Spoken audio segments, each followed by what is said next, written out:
Hello guys, welcome to my YouTube channel. അപ്പോൾ ഇന്ന് ഞാൻ എൻ്റെ വീട്ടിലാണുള്ളത്. അപ്പോൾ ഞാൻ ഇന്ന് വിചാരിച്ചു എന്തായാലും വീട്ടിലിരിക്കുക. അപ്പോൾ ഇന്ന് ചക്ക കിട്ടിയിട്ടുണ്ട്. കുറേ കാലം ശേഷം ചക്ക കഴിക്കാൻ പോവാണ് കേട്ടോ. ചക്കപ്പുഴുക്കും കുറച്ച് മീൻകറിയൊക്കെ ആയിട്ട് നല്ല അടിപൊളിയായിരിക്കും അല്ലേ.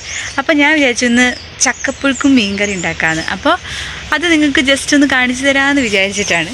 എല്ലാവർക്കും വയൽ കൊതിയോർന്നുണ്ടാവുമല്ലേ. അപ്പോൾ ഞാൻ ഇന്നത് ഉണ്ടാക്കാൻ പോകണം കേട്ടോ. അപ്പോൾ നമുക്ക് ചക്ക ആദ്യം നന്നാക്കി തുടങ്ങാം. അതിനിടയിൽ ലൈക്ക് ഷെയർ ചെയ്യാനും സബ്സ്ക്രൈബ് ചെയ്യാനും മറക്കരുത് കേട്ടോ. അപ്പോൾ ഞങ്ങളിതേ ചക്ക നന്നാക്കാൻ പോവാണ്. ചക്കനെ ഞാൻ പുറത്ത് കൊണ്ടുവച്ചിട്ടുണ്ട്. ഇങ്ങനെ കഠിന പ്രയത്നം 4 കഷ്ണങ്ങളാക്കി മാറ്റി വെച്ചിട്ടുണ്ട്. നന്നാക്കാൻ കുറച്ച് മതിയേ, അധികം വേണ്ടേ. ഒക്കെ ഞാൻ നന്നാക്കി കൊണ്ടുവച്ചിട്ടുണ്ട്. ചക്കയൊക്കെ നന്നാക്കി കഴിഞ്ഞു. നല്ല ചക്കയാണ് കേട്ടോ. കൊള്ളാം, കുഴപ്പമൊന്നുമില്ല. ഇനി ഉണ്ടാക്കി നോക്കിയാൽ അറിയാം. പിന്നെ ഇവിടെ ഞങ്ങളൊക്കെ തിന്നതിന് മുന്നേ ഒരാൾക്ക് കൊടുക്കാണ്ട് ആളാണ് ഇവിടെ ചക്കയ്ക്ക് വേണ്ടി വെയിറ്റിംഗ് ആണ്. ഞാൻ കൊടുക്കട്ടെ കേട്ടോ. എന്നാ കിറ്റിമോളെ ചക്ക തന്നേ. Good boy. എന്നാ ഇതാണ് നമ്മുടെ വീട്ടിലുണ്ടായ ഓറഞ്ചാണ് കേട്ടോ. കുഴപ്പമില്ല, നല്ല മധുരമൊക്കെ ഉണ്ട്. ഞാൻ പറിച്ച് കഴിച്ചൊക്കെ നോക്കി. കളറില്ലാന്നേ ഉള്ളൂ, പക്ഷെ മധുരമൊക്കെ ഉണ്ട് കേട്ടോ. അതുപോലെ ഇതേ സപ്പോർട്ട് ഉണ്ട് കേട്ടോ നമ്മുടെ അവിടെ ഒക്കെ ഉണ്ടോ.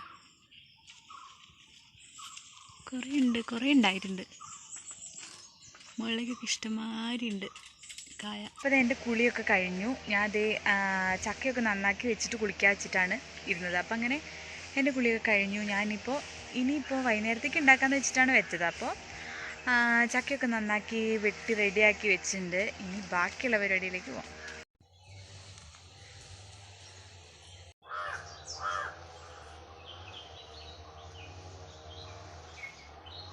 മാറ്റി ഇനി അത്യാവശ്യത്തിന് ഉപ്പിടാം. നമുക്ക് മഞ്ഞൾപ്പൊടി, ചക്ക വേവാൻ ആവശ്യമായ വെള്ളം ഇട്ട് കൊടുക്കാം. സ്റ്റൗ കത്തിച്ച് അതിലേക്ക് തേങ്ങ, കാന്താരി, ചെറിയുള്ളിയാണ് വേണ്ടത്. ചെറിയുള്ളിക്ക് പകരം ഞാൻ വെല്ലുള്ളി കുറച്ച് ചെറിയ കഷ്ണം എടുത്തിട്ടുണ്ട്. കാരണം ഇവിടെ ചെറിയുള്ളി ഇല്ല, തീർന്നു പോയി. പിന്നെ വെളുത്തുള്ളി ഗ്യാസിനൊക്കെ നല്ലതാണ് ചേർക്കുന്നത്. പിന്നെ കറിവേപ്പില, ഇത്രയും സാധനങ്ങൾ അരച്ചെടുക്കണം. കുറച്ച് ചെറിയ ജീരകം കൂടി ചേർക്കണം, മറന്നു പോയതാണ് കേട്ടോ.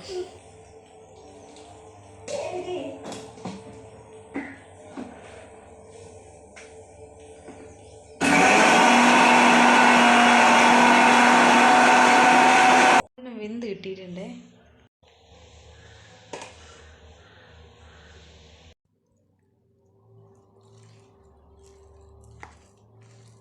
നല്ല ഉടച്ചെടുക്കുക, സെറ്റായിട്ട് നല്ല. നമുക്ക് അരച്ച് വെച്ച തേങ്ങയും ഇതെല്ലാം അതിലേക്ക് ചേർക്കാം. വെച്ചിട്ട് നല്ല രീതിയിലൊന്ന് ഇളക്കി കൊടുക്കാം കേട്ടോ. ഇത് കറിവേപ്പിലയും കൂടി മുകളിൽ കൂടി ഇങ്ങനെ വെതറാം. കടുക്കൊന്നും പൊട്ടിക്കുന്നില്ല, കാരണം മീൻകറീൻ്റെ കൂടെ ആകുമ്പോൾ ഇത് മതിയല്ലോ.